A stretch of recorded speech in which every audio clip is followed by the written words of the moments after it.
Good evening, Dr. Prakash and fellow students. My name is Olivia Castro-Reyes, and I'll be presenting my topic on fish consumption, risks versus benefit.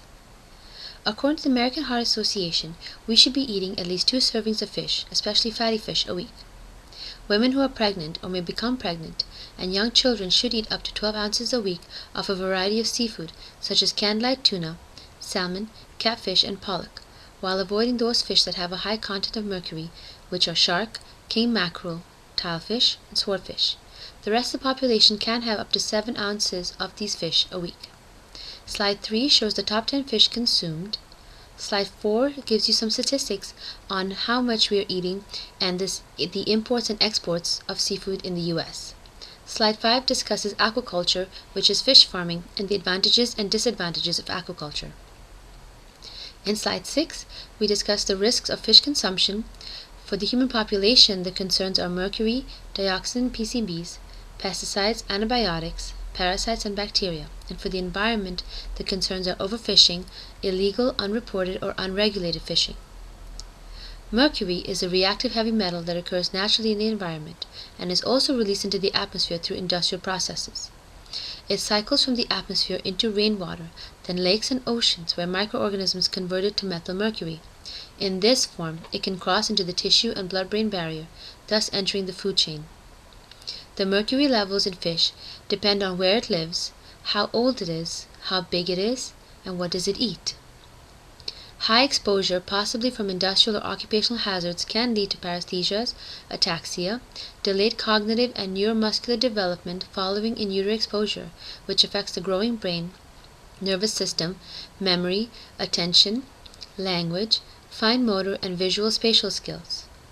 Severe exposure has also been associated with microcephaly, seizures, mental retardation, and cerebral palsy. Health effects with low exposure have not been well established. Cardiovascular, cognitive, neurobehavioral effects, and cancers are suspected, but more studies and research is needed. Dioxins are a group of chemical compounds that are considered persistent environmental and organic pollutants.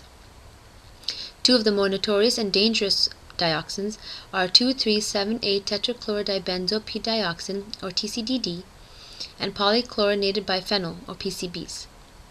They occur naturally during forest fires and volcanic eruptions, but are mostly the byproducts of commercial or municipal waste incineration and production of pesticides and disinfectants. A small amount can also be found in cigarette smoke. In water, they settle in the sediments, where they will be eaten by bottom-dwelling fish such as sole, halibut, and catfish, and other aquatic organisms. Consumption of these fish should be limited. In animals, dioxins tend to accumulate in the fatty tissue. Short-term exposure of large amounts can lead to acne-like lesions called chloracne that occur mainly on the face and upper body. They can also cause skin rashes, discoloration, excessive body hair, and mild liver damage. This kind of exposure is usually from an accident or contamination. Long-term exposure can affect the immune, nervous, and endocrine system, reproductive function, memory, and learning. In animals, chronic exposure has resulted in several cancers. While industrial workers with exposure to high levels over a long period have shown increased risk, studies do not show certainty of cancerous results. The organ systems of developing fetus and newborns are especially vulnerable. Several studies, though not all, suggest that prenatal exposure may be associated with childhood neurodevelopmental deficits. So what can you personally do? Well, when consuming fish, it is important to trim the fat around the back, sides, and belly of fish. Remove the skin, internal organs, the tomalia of lobster, mustard of crabs, where the accumulation occurs.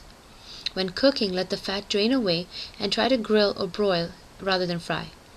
Limit your consumption of farmed Atlantic salmon due to high dioxin levels, and try to eat a variety of fish in order to reduce your risk. Pesticides pose a problem because they are resilient and slow to break down.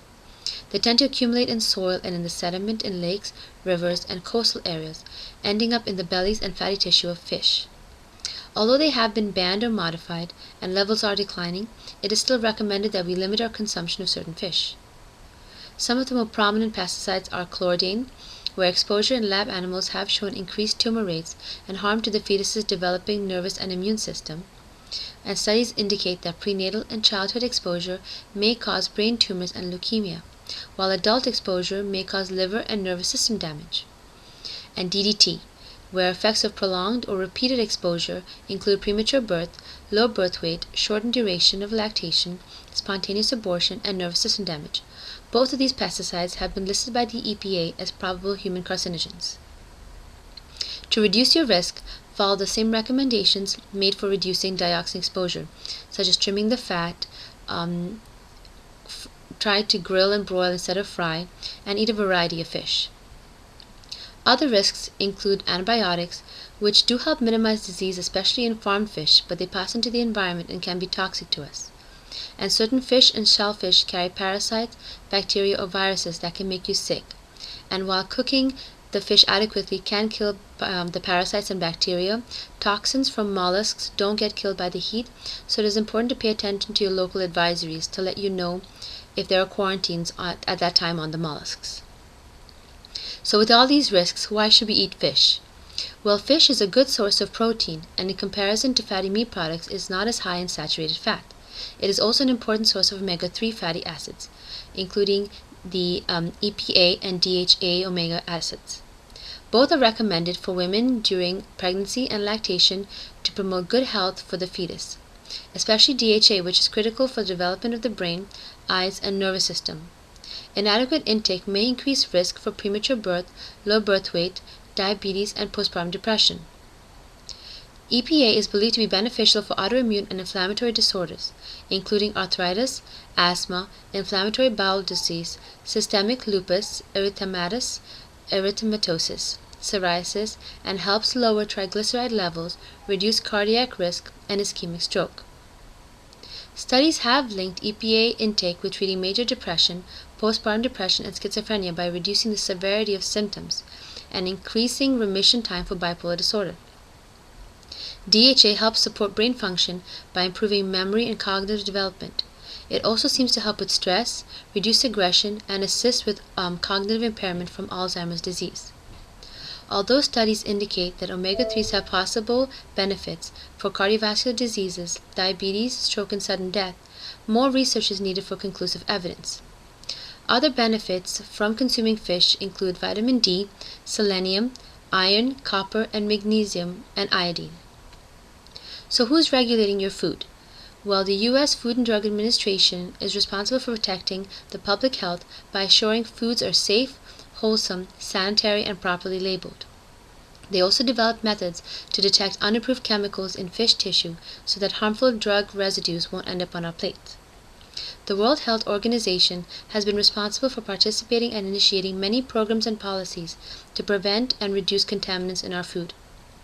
Other organizations involved in regulating our fish are the National Oceanic and Atmospheric Administration, the Environmental Protection Agency, Food and Agriculture Organization of the United Nations, Environmental Defense Fund, and fish advisories. So what's for dinner? Well, in spite of the risks mentioned, the American Heart Association, the FDA, and the EPA say the benefits of fish consumption outweigh the risks. How can you protect yourself? Well, when shopping for food, ask yourself, where did it come from?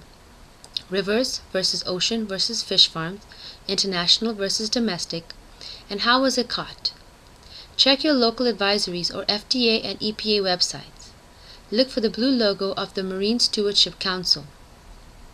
And while the risks are alarming, by eating the recommended serving amount and keeping to the safer choices, your risk of contaminant exposure is very low. And as with everything, moderation and variety is the key. So go ahead and enjoy some fish. You'll be doing your body a favor. Thank you.